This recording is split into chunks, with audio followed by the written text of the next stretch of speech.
Nós podemos dizer que algo está profundamente errado quando os cristãos oram da maneira que os incrédulos oram. Você pode pensar, mas os incrédulos oram? E é claro que os incrédulos oram. Eu diria que os incrédulos oram aos milhões. Incontáveis cristãos nominais em todas as nações do mundo oram todos os dias. Por exemplo, recentemente eu estava lendo sobre a Letônia e lá nesse artigo estava sendo dito que o cristianismo é caracterizado na Letônia pelo nominalismo. Estava dizendo que, embora 80% pertençam a alguma confissão cristã, apenas uma pequena minoria realmente vive a sua fé. E com porcentagens variáveis, o mesmo é verdade em todos os lugares onde o cristianismo se espalhou.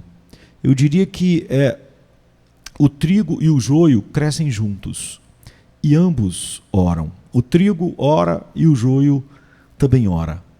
Isso não é verdade só agora, na nossa geração, isso era verdade nos dias de Jesus, como é verdade nos nossos dias. Por exemplo, os fariseus, eles amavam menos a Deus e oravam mais do que qualquer um.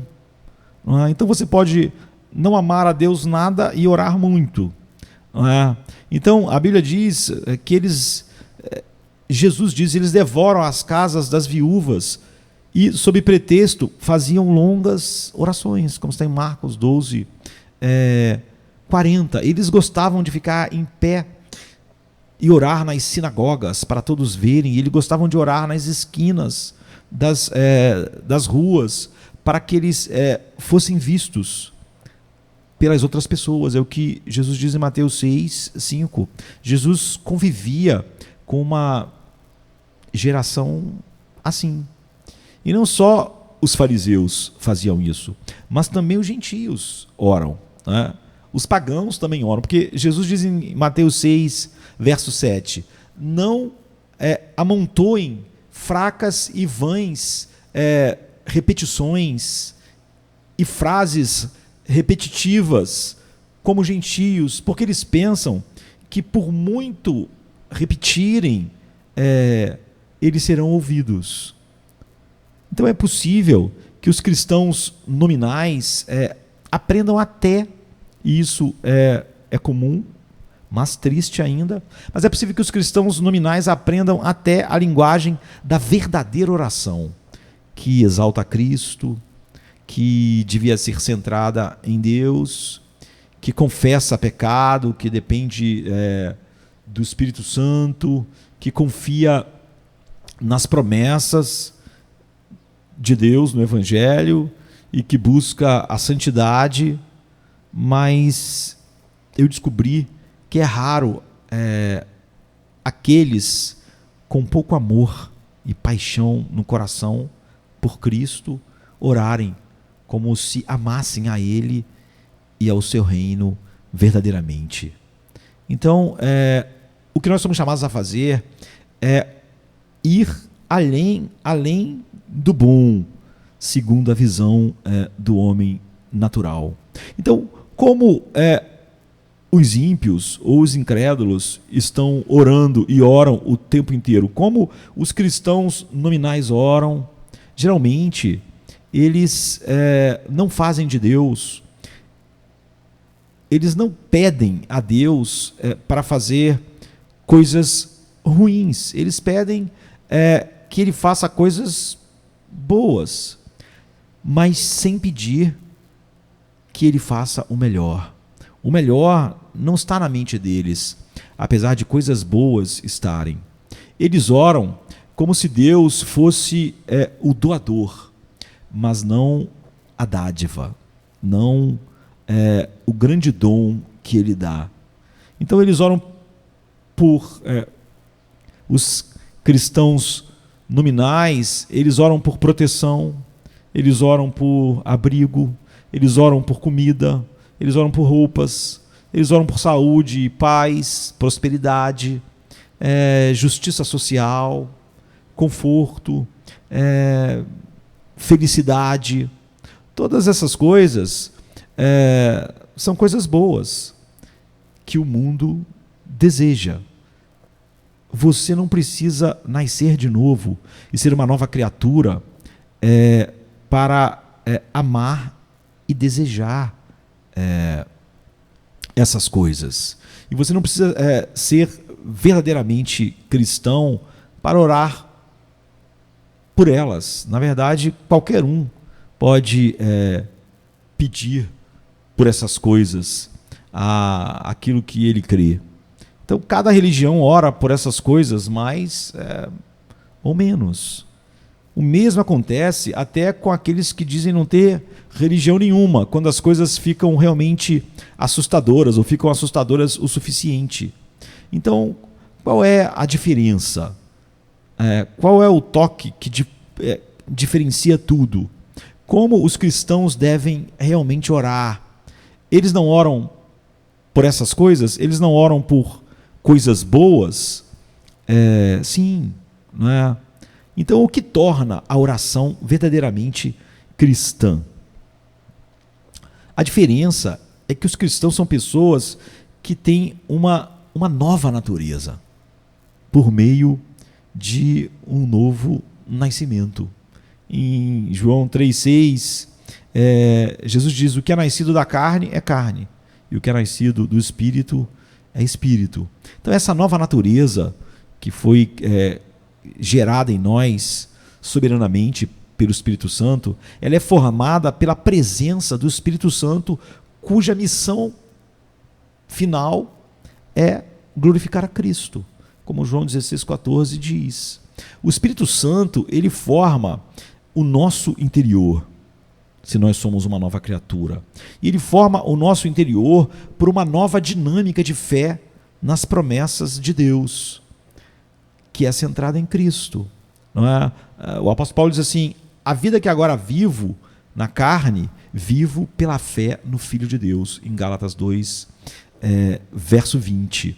Vivo pela fé no Filho de Deus. E no centro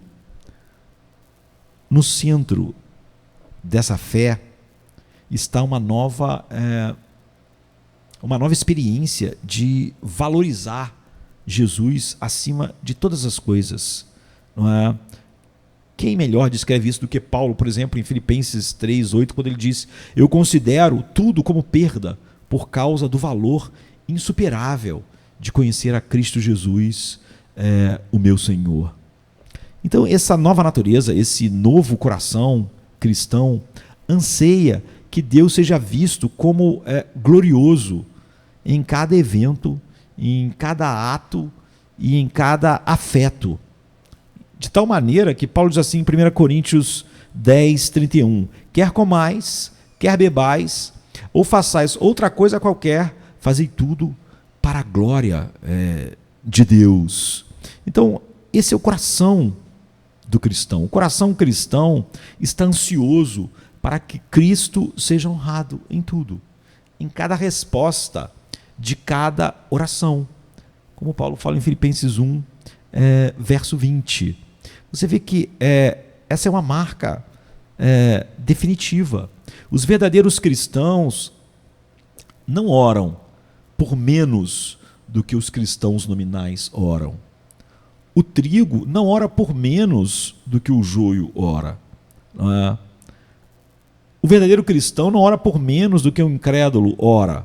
Eles oram mais e oram por mais, infinitamente mais do que aquilo que quem não nasceu de novo ora. Porque eu diria que o batimento cardíaco é sempre que Cristo seja supremamente estimado e seja supremamente magnificado em cada resposta de cada oração. Então, nós oramos por proteção? Oramos, não é? Às vezes a gente vê que na televisão que mineiros ficaram presos no subsolo. Oramos por proteção para os soldados que estão indo para a batalha, para os cristãos que estão indo para um novo campo missionário, onde há perigos, não é? Para filhos e filhas que estão indo para a faculdade, um ambiente totalmente humanista, cheio do humanismo secular, em que eles terão que respirar continuamente. E oramos por proteção para a polícia que está em perigo, ou reféns que estão sendo ameaçados de morte, ou crianças que brincam em lugares onde muitas das vezes balas perdidas voam e passa. Então, cada oração cristã por proteção deve ser uma oração pela melhor proteção, não menos importante. Essas coisas estão incluídas, mas a maior oração por proteção não são elas. A melhor proteção é proteção contra Satanás, contra a incredulidade, contra o pecado e contra a perdição eterna. O cristão, ele vê o mundo como ele realmente é. Perigos temporais são apenas sombras dos perigos eternos. Porque os eternos são infinitamente mais destrutivos do que qualquer perigo temporal. Então, orar por proteção temporal, sem se importar em orar mais por uma proteção muito maior, parece compassivo para o mundo. Parece compassivo para o cristão nominal, mas não para aqueles que vivem na luz. Então nós oramos por mais, nunca por menos. Se nós não oramos como cristãos nominais ou como incrédulos, nós sabemos o que mais importa. Não é? Assim, com todo bom presente, com toda boa dádiva que as pessoas precisam nesse mundo. Os cristãos, eles não oram por menos, mas eles oram por mais, infinitamente mais. A gente ora: Senhor, conceda-lhes abrigo, tanto para o corpo quanto para a alma. Nós sabemos que o abrigo para o corpo, sem um abrigo para a alma, acabará se mostrando inútil. Um abrigo do calor nós pedimos, do frio e da chuva, mas pedimos ainda mais para um abrigo do maior calor da sua ira, e do frio do ódio, e da torrente da destruição que vem sobre todos aqueles que não estão em Cristo. Mostre a eles a tua graça protetora. A gente ora para que as pessoas tenham alimento. Senhor, conceda-lhes alimento. Senhor, e o conhecimento salvador de que existe um alimento que perece e um alimento que permanece para a vida eterna, como diz João 6:27. Alimente-os, querido Deus, de ambos. Conceda-lhes o gosto e a visão de que tu és totalmente satisfatório. Tu és pão, teu filho é pão, é água, não é? Para a nossa alma. Senhor, nós oramos, providencie roupas para aqueles que precisam, que eles não vivam em trapos, em farrapos, mas sejam vestidos com dignidade. Mas, Pai, mostra-lhes que existem vestes de salvação e um manto de justiça, como está em Isaías 61:10. Mostre a eles que essas vestes de justiça são compradas de graça com o infinitamente caro sangue de Jesus. Ó Senhor, que eles sejam encontrados vestidos com as melhores roupas do mundo, mas é o que normalmente nós acharemos necessário. Então a gente não está pensando nisso quando ora por vestes. A gente vai dizer: olha, que eles sejam eles não sejam encontrados com as melhores roupas do mundo. mas nus no dia do julgamento, porque isso seria uma tragédia, não é? Se as pessoas vestem as melhores roupas do mundo, mas vão estar nuas diante de Deus, isso não seria nada que nós poderíamos ver como uma bênção. Então, nós oramos para que Deus conceda a eles que eles amem o brilho da presença abrangente de Deus que eles podem ter com as vestes de justiça compradas pelo sangue de Jesus.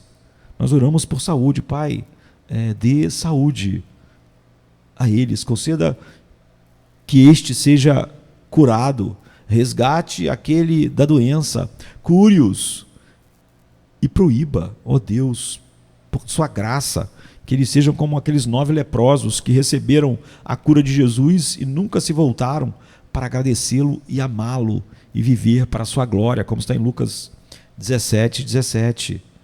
Que a sua cura seja completa e eterna, para a glória do Deus que cura.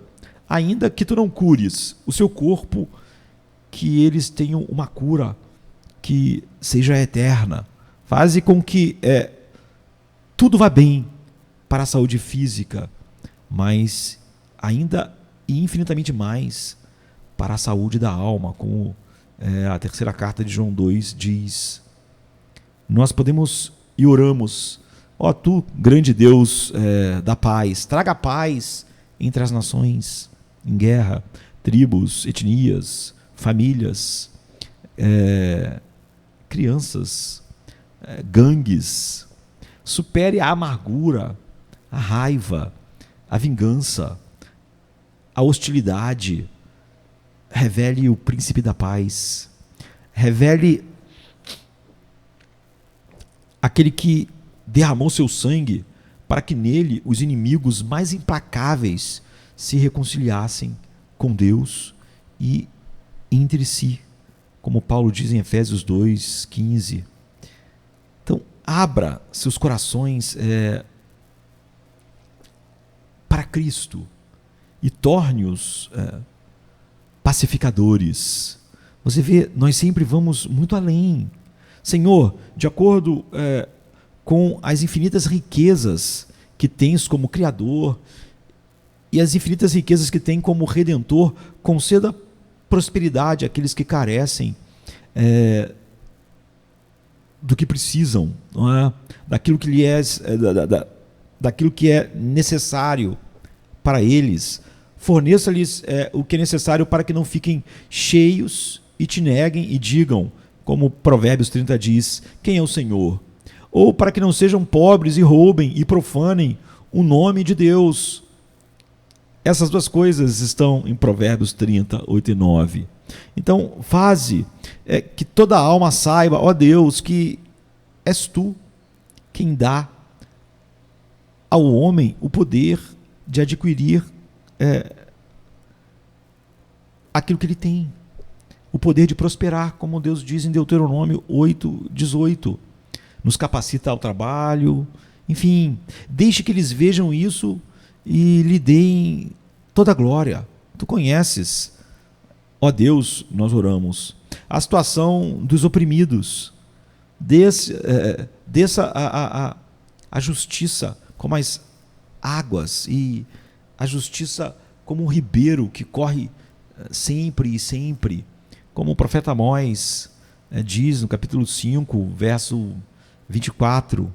Então, que a liberdade seja proclamada aos cativos e a liberdade aos que estão injustamente presos. Reduza a nada, tão necessário em nossos dias, né? Os poderes perversos da tirania. Quebre os braços de governantes injustos que falham na sua vocação designada por ti para punir, como 1 Pedro 2:14 diz, para punir os que fazem o mal e louvar os que fazem o bem.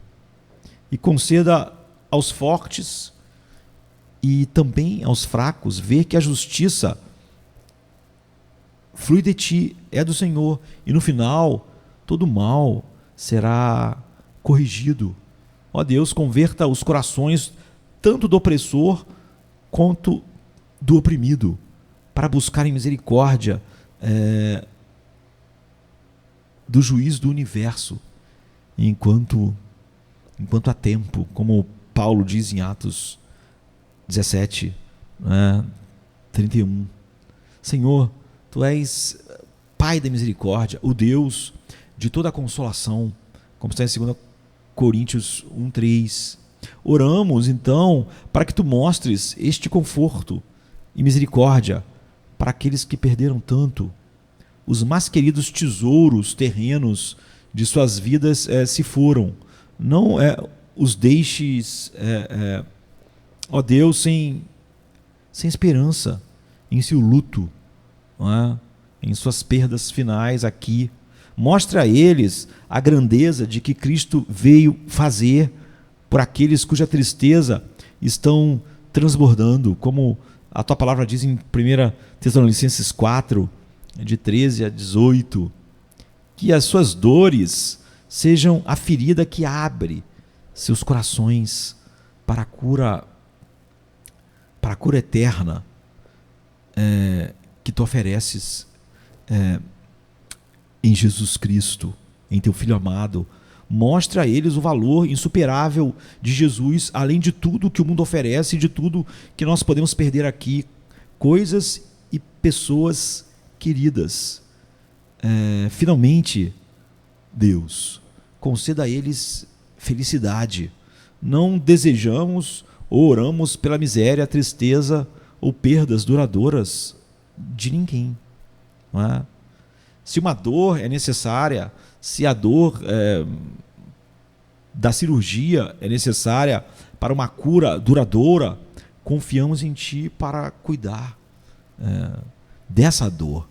Mas nosso coração está focado e vai para a alegria duradoura de cada alma vivente. Não pedimos o que Moisés repudiou como os fugazes prazeres do pecado, em Hebreus 11, 25.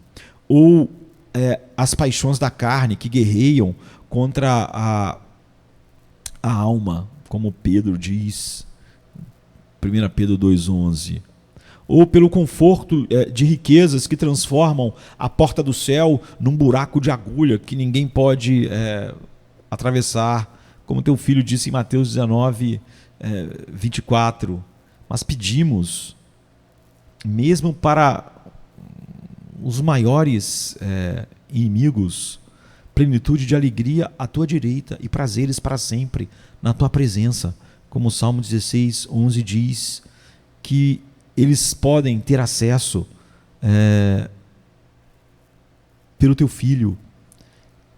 Jesus morreu por isso, que eles possam ver e receber essa glória por Tua graça soberana.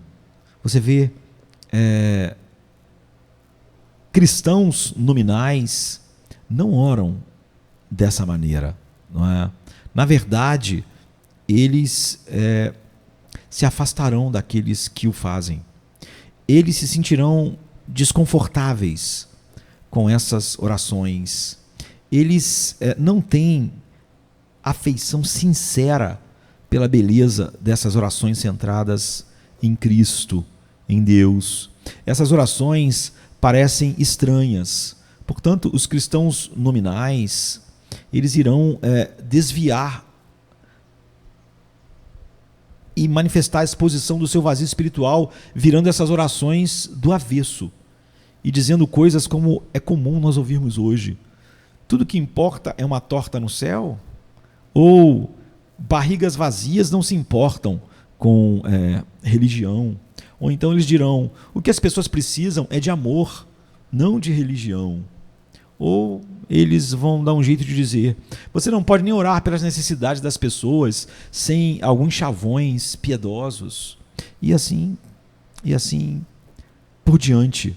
Claro que nenhuma dessas flechas lançadas por cristãos nominais acerta o alvo, exceto outros cristãos nominais E nós hoje vivemos numa época de alguns milhões e milhões de cristãos nominais com contas no Twitter, Facebook, Instagram.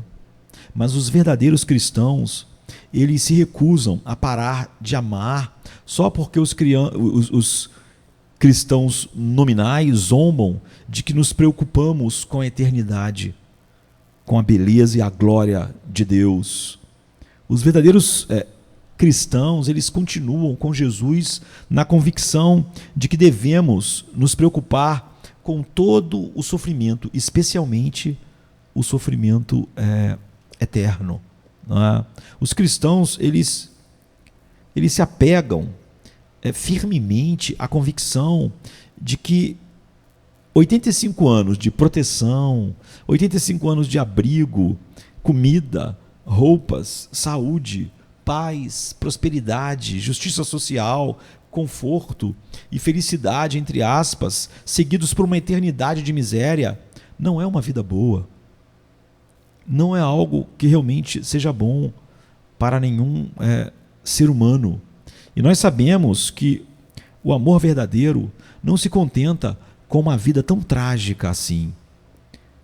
O amor verdadeiro sempre ora por mais, sempre ora por aquilo que realmente satisfaz. Então, Cristo está sempre lá no centro e no topo, não é? E não nenhuma das coisas que o homem natural poderia orar. Portanto,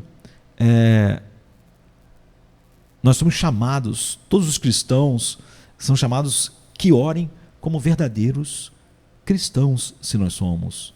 Não é?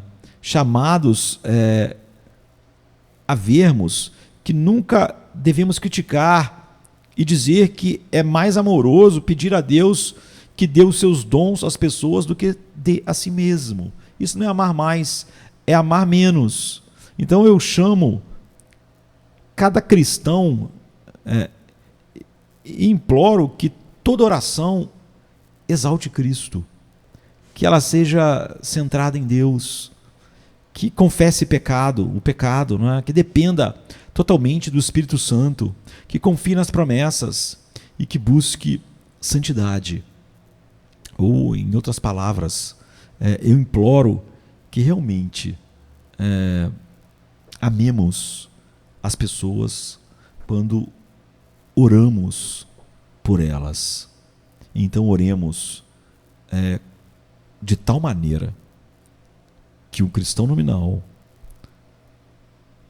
ou o homem ímpio jamais oraria, porque essa é a marca de que nossos corações estão centrados em Deus, em Cristo, e sabemos que nada é realmente uma bênção, não é?